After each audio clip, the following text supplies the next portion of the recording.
Ja jätkame sealt, kus eelmine kord pooleli jäi. Kõigepealt väga inetu minust, et ma eelmine kord tehtud tööd ära ei testinud. Ui!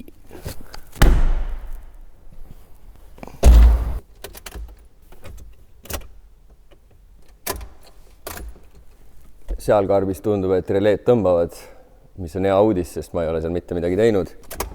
Ilmselt videos kuulda ei ole, aga ka need releed tõmbavad. Ja ka kojamehed töötavad. Küll see oli hea praegu. Okei, kojamehi praegu ei näpi, neil on praegu palju olulisem funktsioon juhtmeid hoida. Igatahes muretsema ei pea, et need punased otsad seal lahti on, sest kaitsmekarbis kaitsmeid ei ole. Tundub, et releed toimetavad ja saab edasi liikuda. Tegelikult valetasin ka, et jätkame sealt kohast, kus eelmine kord pooleli jäi, sest päris nii see ei ole. 2 nädalat on õhku vahel olnud ja miks ma olen siin salongis ongi sellepärast, et suurem osa sellest 2 nädalast nendel õhtutundidel olen ma veetnud siin salongis ja kusjuures jube hea on kabrioleti kallal salongis tööd teha, sest kui tahad armaturi alla visata, siis saab jalad taeva poole ja salongis ruumi küll ja veel. Ja miks siis salongis, kui SWAP on kapoti all, on lihtsalt sellepärast, et taastada kõik originaalne funktsionaalsus auto juures ja võib-olla, et lisada midagi veelgi. Nii et kõigepealt üleüldse, kui ma panin toite peale, tahtsin ma teada, mida mul auto arvab sellest, et aju enam ei ole või täpsemini, mida arvab IMMO, sest kui eelmises videos rääkisin,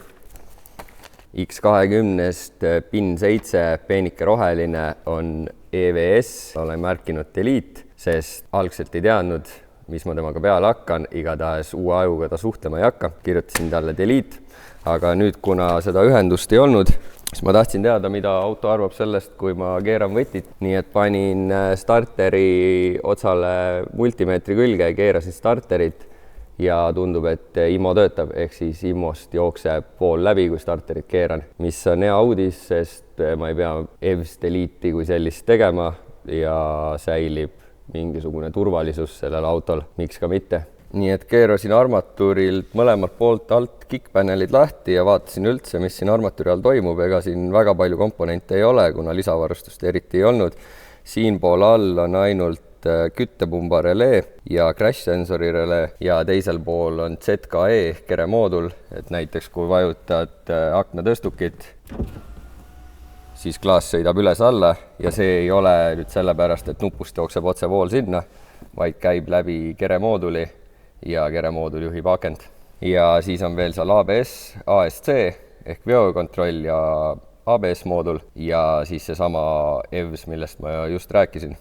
Nüüd esimene modifikatsioon, mille peale ma kohe tulin, kui ma mõtlesin selle peale, et mul see roheline PIN on vaba ja skeemis teadsin, et see on EVS mooduli vahel ilma vahepeatusteta otseside ajuga, siis see tähendas seda, et kui ma aju nüüd eemaldasin, siis mul on kapoti all üks ots, mille lõppu ma tean ja mõtlesin, et kasutaks selle targalt ära. Nimelt seesama mootori tuli, mis eelmine kord jutuks tuli, et mis siis, kui ühendaks selle otsa armaturi taha, kui mu loogika oli õige, et siin mootori tule valmidus on, aga lihtsalt kaablit ei ole. Nii et võtsin spidoka välja, nägin, et spidoka taga ongi siin reas, kus on kõik pirnid, ohupirnid, märguandepirnid, suurem osa pirne on puudu ja kaasa arvatud mootori tule pirn. Nägin, et nendel pirnidel on kõigil ühine 12 volti toide, nii et siis oli ainult piiksutamise vaev, et teada saada, millise pinni peale siis miinust antakse, kui mootori tuld on vaja lülitada. Leidsin selle üles valgest pistikust 16 pinn, võtsin piduriklotsi märguandetulelt pirni tagant ära, sest klotsi andureid mul niikuinii ei ole, mul on otsad koobastes kokku pandud ees ja taga. Nii et võtsin selle pirni, panin selle pirni mootoritule koha peale, ühendasin EVS-i tagant väikse jätkuga otse pistikusse selle soone ja proovisin massi ja läkski tuli põlema. Nii et nüüd on see roheline ots juba Maxekuga ühendatud, nii et kui Maxile toite peale paneb, saab ta konfida mootori tuleks. Nii et juba ongi lisaväärtus juures. Siis järgmisena tõi keegi eelmise video kommentaaris välja, et et ma oleks võinud OBD pesa kapoti all alles jätta. Mõte väga õige, sest olgugi, et ma mootori ära vahetan ja uus aju on USB-ga seadistatav, siis kogu ülejäänud elektroonikal autos oleks mul ligi vaja saada. Ega mul ei olnudki plaanis teda täielikult deliitida, lihtsalt hetkel oli ta vaja kõrvaldada. Nii et võtsin selle pistiku siis ette, tundus õige see praegu kohe ära lahendada, kui ma juba olen siin armatuuri all toimetamas. Ja miks armatuuri all, sest mis oleks siis, kui paneks selle hoopis armatuuri alla, nii et tegin seda, mida ma alati teen. Jälle endale paberi peale tabeli, kirjutasin üles kõik 10 soont, mis 20 kasutuses oli koos värvidega ja mida nad teevad ning vaatasin, et tegelikult mul on vaja ainult täppida sisse 2 asjale, milleks on BMW keeles RXD ja TXD ehk siis K-line ja L-line ja OBD 2. Jep, OBD 2 on need pinnid klemmidel 15 ja 7, toidet klemmil 16 ja ground, mis on 2 klemmil kokku 4+5. Nii et ostsin ühe OBD 2 pesa ja vaatasin elektriskeeme, et kus mul oleks kõige parem sellesse liini sisse täppida. Ja selgus, et seal samas see CKE moodul, selle taga pistik number 2, kuigi tegelikult on ta kõige taguri pistik minu jaoks number 4. Seal on olemas ilusti toide, maa ja nii RXD kui TXD, nii et täppisin sinna lihtsalt sisse ja nüüd ongi seal pesa juba paigas. Kinnitasin ta selle sama moodulite sahtli külge, kõige alumise korruse külge, kus cruise control'i olemasolul oleks siis cruise'i moodul. Pain 2 kruviga kinni, tegin alla kickpanelisse talle täpselt sellise trapetskujulise sloti ja ühtlasi, kui juba seal olin, siis lasin ka 68-se gipsidoosikaga, et natukenegi ehituse õngu tuua siia autosse augu sisse, kus tõin välja aju USB-kaabli, et miks ma sinna sellise suure augu tegin, et siis saab selle USB sealt välja tõmmata, lahti kerida, pärast kokku panna ja mahub ta käega sinna tagasi panema, et ma ei tahtnud mingit lisapistikut vahele tekitada ja lisakaablit, et siis on see kaabel kogu aeg ajul järel, tuleb mul sealt tagant siit otse läbi tulemüüri armatuuri alla ja on see kera seal ootamas. Ja nii saigi OBD 1 autost OBD 2 auto. Aga olgugi, et see pill on E36, millel kunagi minu teada ei olnud OBD 2, siis Z3-del sellel hetkel, kui E36 sai 46, siis Z3-del tuli ka paralleelselt OBD 2 pesasalongi. Nii et ma lihtsalt faceliftisin enda auto, ei midagi muud. Nii et nüüd, kui ma arvuti sinna OBD-s järgi panen, siis ma peaksin saama ühendust Spidoga, ABS-iga, ASC-ga, SRS-i ehk airbagiga ja selle sama IMO-ga ja rohkem asju väga ei olegi. Ja siis muidugi see keremoodul. Et mis puutub CAN-bussi, siis sellel autol on ka hästi algeline 2 punkti vaheline CAN ehk siis ABS, ASC moodul suhtles otse ajuga ja nüüd ma ei tea veel, kas on võimalik Maxecuga see välja peilida, see suhtlus ja veokontroll taastada või mitte. Igatahes ma saan ta CAN-i liini ühendada, aga OBD kaudu CAN-i diagnostikat teha ei ole võimalik. Nii et selle lisaga seonduvalt said kõrvalistuja pool kõik tööd teostatud, panin kindalaeka sisse ja liikusin siia poole. Nimelt see gaasipedaal, mida eelmine kord näitasin, see on vaja külge panna, pluss vaatasin, mis seis on siduri ja piduri lülititega. Piduri lüliti oli olemas, 2 paariga lüliti ja siduri lüliti jaoks oli ainult valmidus olemas, oli koht, kuhu ta kinnitada ja oli pistik, mida pista, aga lülitit ennast ei olnud, nii et tellisin selle Interist, panin külge ja ühendasin ta ära. Nüüd, miks seda lülitit algselt ei olnud, jälle see, et mul ei ole cruise controlli, aga mina tahan nii piduri kui siduri uude aiu võtta, sellepärast, et siis saab tekitada cruise controlli või lihtsalt logida milleks iganes. Tundus mõistlik, kuna mul vabu sisendeid tundus olevat, et miks mitte need sisse võtta, isegi kui ma ei tee püsikat. Piduripedaaliga oli lihtne, piduripedaal on NO, täppisin lihtsalt ühte lülitipaari sisse, signaaltoite, nii et kui pidurit vajutad, saadetakse 12 volti ajusse, siduripedaaliga on aga teistmoodi, siduripedaal on NC ja seal teeb siis vastupidise loogika, et kui sidur ei ole vajutatud, on 12 volti peal ja kui sidurit vajutada, viskab 12 volti maha. Ning siis viimaseks läks gaasipedaal paika. Pidi alguses olema Bolt-on affair ja peaaegu, et oli ka. Võtsin vana pedaali küljest ära ja teoorias oleks pidanud selle originaaltüki saama sinna klikkida. Altpoolt on ta sellise slotiga põhjas ja ülevalt ühe boldiga ja pedaal siis külje pealt sõidab sisse. Aga nagu ma ta sealt küljest ära võtsin, ma avastasin, et see ei sobi sinna üldse või peaaegu nagu sobiks. aga see alumine slot, mis siin on täpselt paralleelne selle korpusega, on minu autol diagonaalis ja sain teada, et E36-tel millegipärast ongi see nii. Leidsin kohe kiirelt mingi Facebooki postituse, kes lahkesti jagas enda eksperimentaalset 3D faili ja hea oli, et siin oli embossitud eksperimentaalne, sest pärast printimist selgus, et ega ta liiga hästi kokku ei sobinud, aga väikse masseerimisega sai ta paika. Nii et gaasipedaal istub nüüd täpselt nii, nagu ta seal istuda võiks. Aru küll ei saa, et midagi teistmoodi oleks. Tunnetus täpselt nagu varasemalt trossiga ja kõik hästi. Ja nüüd siis, kui juba siin sai oldud ja sellest püsikast räägitud, siis mõtlesin, et teen kohe valmiduse ära ja panen ühe push buttoni ja panin selle siia roolisamba külge. Niit. Tundub isegi kind of mugav, kui sõidad, hoiad alt rooli, siis siit saab keskmise sõrmega teda vajutada. Et isegi kui ma temast püsikat ei tee, saab temast mingi seadistamise nupu teha, näiteks service'i reset või midagi, et see läheb lihtsalt aju inputi, saab siit signaali, saab teha pikka vajutust või mida iganes, kuidas ta konfida. Ja nüüd siis tuleb kõik need pedaalid ja lülitid ju saada kerest läbi mootoriruumi. Ja selleks leidis kasutust pistik, mis mul eelmises videos jutuks tuli, et jääb üle, on seesama kereühenduspistik, mis Maxekul kaasas oli 12 pinniga. Võtsin selle kasutusele, sest selles 25 pinniga pistikus mul ei ole ruumi, mul on siin 2 vaba ja võib-olla jääb veel paar reservi. Aga sellesse juhtmestikku nüüd ajada sisse, see läheb siit kaitsmete alt ja armatuuri, see läks ikka korralik läbi ussi emmi ajamine. Nii et kõige targem tundus teha enda uus juhtmestik, ajada kerest läbi täpselt sealt, kust tross varem välja tuli ja teine ots siis siin mugavas kohas kokku klikkida. Nüüd on ta juba aju poole pealt ühendatud ka. Läheb siit sisse, kust varem tuli starteri kaabel ja jagunemiskarbis on tehtud siis jätkud Maxeku soontega. Kutsun siis seda pistikut, mis just näitasin X20.8, sest minu jaoks on ta X20 laiendus 12 pinniga. Vaja läks mul 7. Nagu enne ütlesin, piduripedaal, siduripedaal, siis gaasipedaalil on 6 otsa. Tegelikult on see lihtsalt paralleelis 2 potekat. Nad mõlemad tahavad toidet, mis tähendab, et toitet sain koondada ja nad mõlemad tahavad groundi, mis tähendab, need said ka koondada ja nende mõlema väljundid siis panin 3. ja 4. ning see nii-öelda püsikiiruse nupp 5. klemmiks ja siia kirjutasin endale siis vastavad, mis sisendid või asjad need on, et mul oleks mugav seda patsi ehitada.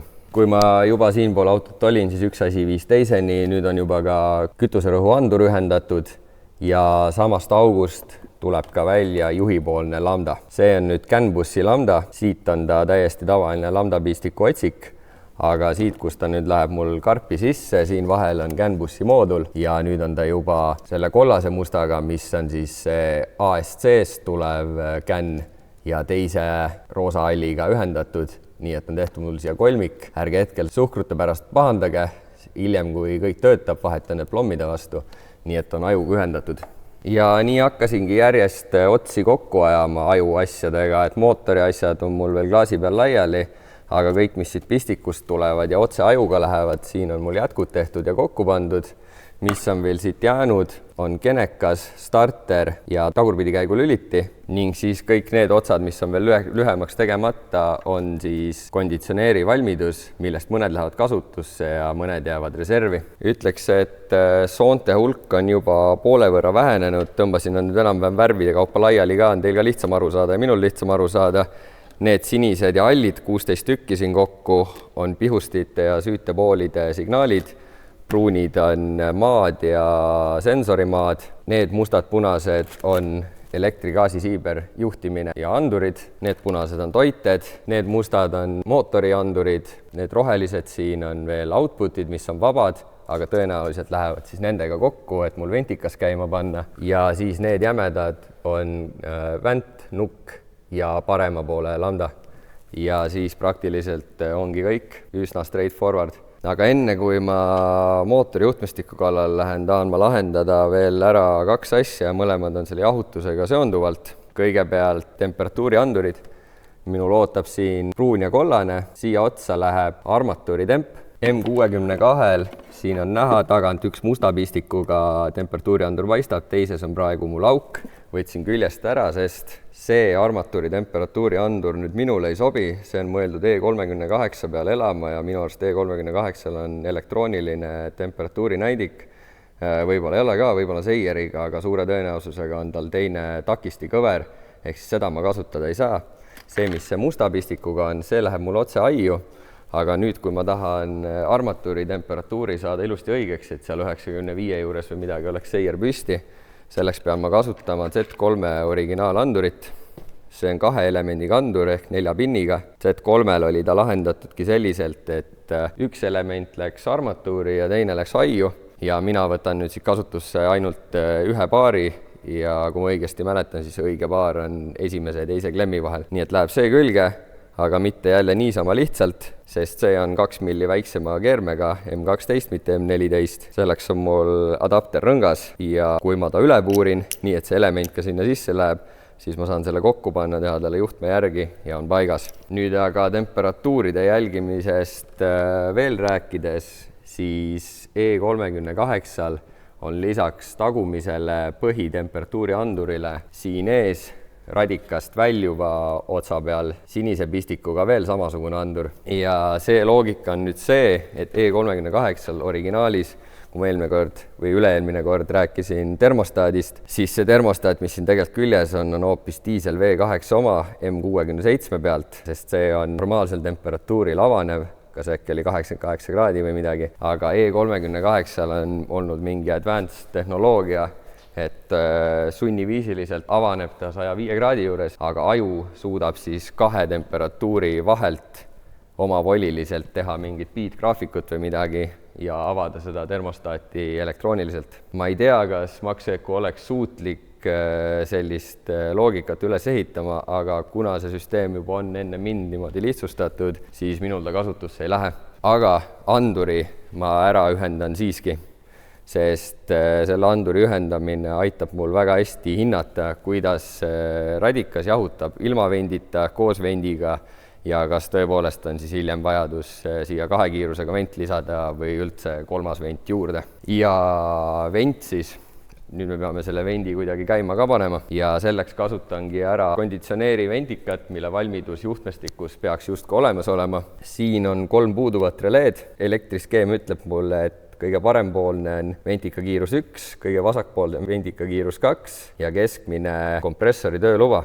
Ja skeeme vaadates nüüd ühest nendest, ma täpselt ei mäleta milline, kui anda signaal peale, siis esimene relee peaks tõmbama ja kui anda teisele signaal peale, siis teine nüüd ei lähe otse teise kiiruse taha, vaid käib läbi temperatuuri lüliti, mida mul siin pole kunagi olnud, aga jällegi pistik on olemas, sest juhtmestikud on autol kõik ühesugused. Nii et kui mina panen siit must-sinise ja must-rohelise omavahel kokku, siis tegin piiksutamise testi ja siis jõuab mul siia pistikusse signaal, et ka teist lülitada. Nüüd, kuidas on BMW tõkestanud, et 2 mähisega mootorile mõlemale ei saaks pinge korraga peale minna, siis teise kiiruse ventikas on tegelikult 5 jalaga NO-NC, nii et NC kontakti pealt toidetakse esimest releed, ehk siis see tekitab olukorra, kus 2 releed ei saa mitte kunagi käia. Kui esimene käib ja teine lülitatakse, siis esimene kukub tagant ära. Kui mina ajustan AND-loogika näiteks, et lülitatakse esimene kiirus ja teine kiirus, siis mitte midagi sellest ei juhtu, sest auto poole pealt on tõkestatud, et ta on OR-loogika ehk siis üks või teine. Aga valmidusest rääkides, siis tegelikult ma juba piilusin siia klemmide sisse ja näen, siin ei ole kõikidel avadel klemme taga ja just olulistel avadel, mis tähendab, et tegelikult lihtsalt äraühendamisest mul ei piisa ja midagi on siin all veel puudu, et ma pean selle kaitsmekarbi laiali võtma ja vaatama, kuidas ühendada. Sest mina igatahes tahan selle valminduse teha, et mul on esimene kiirus, teine kiirus ja see AC kompressor, mida mul ei ole, jääb reservi vajadusel, kui mida iganes tahan tulevikus lülitada, siis mul on ajust kohe siit lülitatav relee juba olemas, näiteks ventikas siia sissepoole radikat. Nii et siis, kui ma salongist välja sain, siis otsustasin enne edasi liikumist teha endale lõpliku tabeli. Kuna nüüd on kogu funktsionaalsus teada, koondasin nad ühele lehele, ei ole liiga väikest paberit, on liiga suur font ja panin siia endale ilusti nüüd kirja, mis mul tegelikult kasutusse läheb ja mis ei lähe ja mis teeb mida. Siin vasakul on kõik funktsionaalsus, mis tuleb taastada, kus on nüüd pastakalinukesed ees. Need ongi siis juba nüüdseks ühendatud, suurem osa nendest olid siis otseühendused seal karbis, kus enne näitasin. Selle põhjal ütleks, et ongi pooled umbes ühendatud. Paremal kohe kõrval on Maxeco vasted ja terve ports on siin asju siis ilma maksseku funktsioonita, see tähendab seda, et need on siis ajuvälised tegevused. Siis siin kõrval tõin eraldi välja X20 klemmi ja vastava värvi, et mul oleks selge ülevaade ning siis märkisin ka ära, et kui on mõni andur, kus on nummerdatud pinnid, et ma teaks, milline on maksseku signaal, kas asi vajab 12 volti toidet ja 12 groundi või 5 volti toidet ja 5 groundi ning märkisin nende klemmi numbrideks, tegin endale selgelt loetava skeemi. Ja näide siin on järgmine, et kui näiteks on kütuse rõhukas, 1 on ground, 2 on out, 3 on 5 volti, siis need numbrid ma täpselt siit saingi, et signaal on 2, 5 volti on 3 ja sensor ground on 1. Ja nii on mul kõikidele erinevatele pistikutele siin tüübid tehtud, kuidas ühendada koilid, kuidas ühendada pedaal, kuidas ühendada gaasisiiber. Hunnik sticky note ja nii ma järjest temaga läksin. Ja nüüd, kui ma jõudsingi sellesse punkti, et mul on selline üheselt loetav skeem, siis sealt edasi juba kõikide soonte laiali tõmbamine on väga straightforward protsess. Nii et sellepärast ma arvangi, et juhtmetega ärme selles videos rohkem tegeleme, vaatame seda järgmine kord ja tegeleme hoopis värvilisemate ja läikivamate asjadega. Üks päev, kui ma tulin siia, siis oli mul auto kõrvale maha tõstetud hunnik alumiiniumit, milleks on Brembo pidurid, nii esimesed kui tagumised ja pärinevad Lancer Evo 8 pealt. Juttude järgi ainult 20 000 sõitnud ja üsna heas konditsioonis. Kunagi ammu küll ütlesin, et selles ehituse faasis piduritega ei tegele ja endiselt justkui ei ole plaanis tegeleda ja mulle öeldi, et kui taha neid pidureid, siis ära taha ja võtame tagasi, aga päris annan tagasi, nii et kohe samal päeval tegin jälle kiired guugeldamised ja juba olid Intergarsist Brembo kettad ka ära võetud. Uurisin siis, mis kettad ma üldse võtta võiks või mis lahendus on. Ketaste valikul on kõige olulisem, et paksus matchiks ette nähtud supportitootja parameetritega, ehk siis need supportid on mõeldud olenevalt turust kas 32 või 34 milli paksusele ja tagumised 22 milli. Nii et see hakkas mul juba limiteerima kohe, mida ma kasutada saan. Ees kasutatakse populaarselt hoopis Volkswageni kettaid, Touaregid ja T5-d kasutavad 5x120 voldi valemit. Transporteri kettad tundusidki mõistlik valik, et diameetrit eeldavad need küll 355 või 350, transporteri kettad on 340, aga see diameetri erinevus ei olegi nii oluline minu arust kui paksuse õigsus. Nii et tellisin transporteri kettad ja veel ei mõelnud isegi selle peale, et neid tuleb ka ju sobima panna, vahet ei ole, küll me paneme sobima, pingid on olemas. Ja tagumised.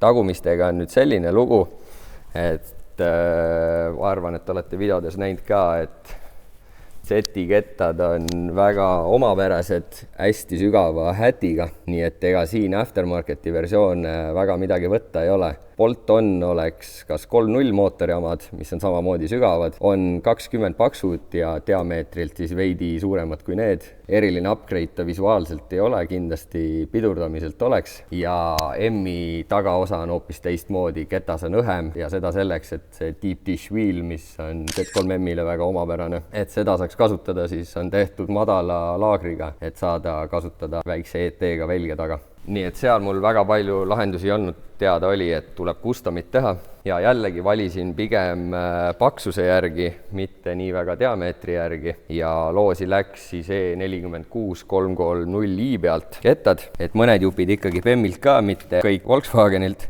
Tellisin need kettad ära ja mõtlesin, küll need sobima paneb, et see ei saa liiga keeruline ka olla. Tegin endale vinge tehnilise joonise, ehk siis enne oli ees 286 paksusega 12, nüüd uued on 340 paksusega 32,5 ehk läheb täielikult spekki ja et külge saada sobima, nagu ütlesin, transporteril on 5x120, erinevus tuleb sisse ainult keskavas.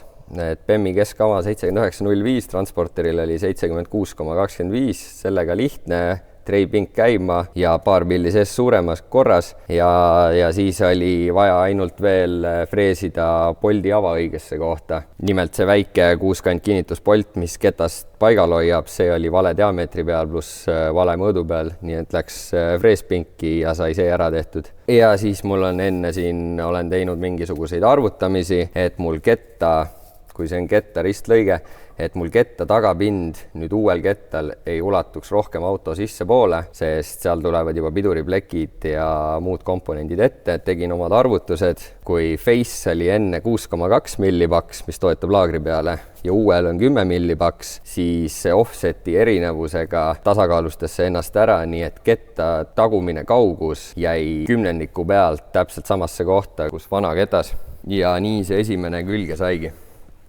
Siin on siis näha seda uut retaining screw'd, ta on nüüd mõnusalt sügavalt ära uputatud, sest see nagu näitasin paberil, siis see on 3 millimeetrit paksem. Ma lihtsalt tahtsin, et ta kinnituks täpselt sama sügavalt laagri külge nagu vana ja see auk siis on nüüd tühi, keskava tegin suuremaks ja pealt vaadates on näha, kuidas ta tagant istub, täpselt nii nagu vana ketas. Mis nüüd supporti külge sobitamisesse puutub, siis sellega on pigem probleeme ja adapterid sinna praktiliselt teha ei ole võimalik.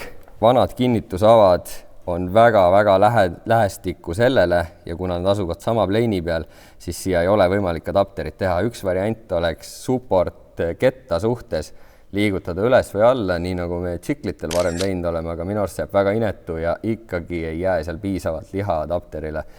Nii et erutasin niisama, ilmselt need supportid kasutusse ei lähe, aga kuna juba said kettad külge, siis küll me hangime mingid muud kettad. Tagumistega võib isegi nii minna, et lähevad need nüüd kasutusse. Kui ei, siis midagi sarnast. Ja mis ma tegin tagumise kettaga siis, et jõuda sellisesse olukorda. Täpselt sama tehniline joonis. Enne olid 10 paksud kettad 272 diameetriga.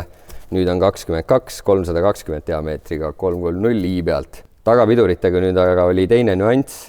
Nimelt seal sees on käsipiduriklotsid ja minul käsipiduriklotsi diameeter oli enne 160 milli ja uuel on 185 milli, nii et lahendus on järgmine. Kui meil on vaja ketast saada tahapoole paksemaks ja sissepoole väiksemaks, siis see tähendab seda, et meil on mõlemale poole vaja tekitada materjali juurde ja see tähendab seda, et meil on vaja teha üks võru. Järgmine tehniline joonis, ma ei tea, kui palju siit on aru saada, aga sellise profiiliga toru on vaja meil sinna teha. See on piduriklotsi pind, 22,8 millimeetrit on vaja meil ketast kasvatada välja poole ja siis see osa, mis läheb selle 185 ketta pinna peale, tuleb teha ilusti press-fitiga. Hea oli, et ma kogemusele tuginedes mõõtsin mõlemad ostetud kettad üle, sest 4/100 oli nende sisu erinev. Oleks ma need teinud sama diameetriga, siis üks oleks läinud sisse pressiga ja teine oleks sisse kukkunud. Igatahes nominaalmõõt 185. Lasin nad pingist välja, pressisin kokku ja läkski tagumine külge. Kuna tagumine on PEM-ile mõeldud, siis siseava oli õige, retaining screw oli kohe õige ja ketas on küljes. Sai sellele sliivile ilusti ka soon tahapoole sisse tehtud, et piduriplekk upub sinna ära, täpselt nagu originaalkettal ja kõik on nagu päris. Nüüd, et tagumine support külge panna, sellega ei ole mingit probleemi, seal on ruumi kõvasti, et teha adapter ja saaks ta ilusasti paika. Nii et vaatab, mis komplekt supporteid siia läheb, sest selleks aastaks ma nii ehk nii neid pidurid külge ei pane. Mitmel põhjusel, kuna laiemad pidurid eeldavad laiemaid velgi või laiema ET-ga velgi, mis tähendab, et kitsa kere alla nad mul ei mahu. Lai kere see aasta ei tule ja teine põhjus on see, et suuremad pidurid kaaluvad päris palju rohkem ja mul on vaja selle autoga kaalumisest läbi saada. Nii et see projekt hetkel läheb pausile, kettad sobivad ilusti külge, jäävad riiulisse ootama oma aega ja vaatab, millal seda arendust edasi teeb. Aga mõnusaks vahepalaks, miks mitte, teile kindlasti meeldib. Kui saab korra juhtmetele vahele midagi teistsugust. Ja meeldimisest rääkides, kui ikkagi meeldib selle auto ehitus, siis tegelikult võiks ju subscribe panna, sellepärast, et ainult pooled teist on seda teinud. Ja kui numbreid vaadata, siis 1000 on kohe käes alles hiljuti sai ju 100 ja kui sai 100, siis tegime loosi. Mul on käigukangi nuppe veel, ütle midagi paremat välja, 2 korda sama auhinna ikka ei tee. Igatahes pange subscribe ja järgmises videos ma mõtlen välja mingisuguse auhinna ja esimene käivitus ei ole üldse kaugel. Nii et järgmine kord teeme juhtmestiku lõpuni ja siis peaks juba hakkama programmi näppima. Nägemist!